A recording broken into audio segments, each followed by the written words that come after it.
Oríkì ni ìbéèrè àkọ́kọ́ lórí ètò yìí lónìí. Ọ̀tẹ̀tẹ̀ ọmọ afòwúrọ̀ dáná kúlíkúlí. Ọ̀tẹ̀tẹ̀ ọmọ afòwúrọ̀ dáná kúlíkúlí. Àwọn wo ni wọ́n ń kì bẹ́ẹ̀ nílẹ̀ Yorùbá? Ọ̀tẹ̀tẹ̀ ọmọ afòwúrọ̀ dáná kúlíkúlí. Ìbéèrè ẹlẹ́ẹ̀kejì òun náà ni ẹ tẹ́tí kẹ́ ẹ gbọ́ dáadáa. Irú olóńgbò wo ni Yorùbá ń pè ní èsè? Irú olóńgbò wo òun ni Yorùbá ń pè ní èsè? A mọ̀ pé olóńgbò ẹ mọ irú ẹranko tí í ṣe, gbogbo wa la mọ irú ẹranko tí olóńgbò ń ṣe. Olóńgbò oríṣiríṣi lolóńgbò tó wà.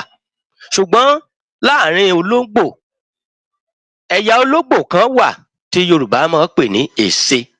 Irú olóńgbò wo òun ni Yorùbá ń pè ní èsè? Wọ́n á máa pè èsè abìrùgìlọ̀. Èsè abìrùgìlọ̀. Kí n pè é délẹ̀ dáadáa kó lè bá yé ẹ̀yin èèyàn.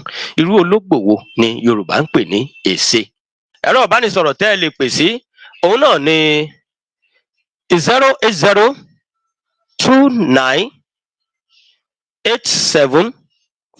08029875876.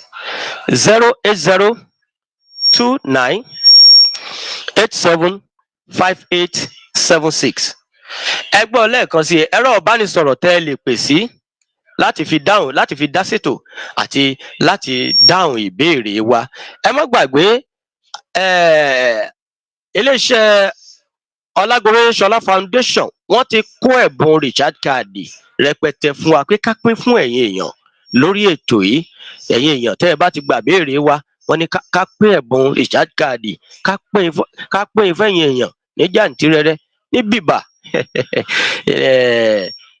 Iléeṣẹ́ Ọlágorè Ṣọlá Foundation wọ́n ti kó ẹ̀bùn recharge card rẹpẹtẹ fún wa láti pín fún ẹ̀yin èèyàn wa.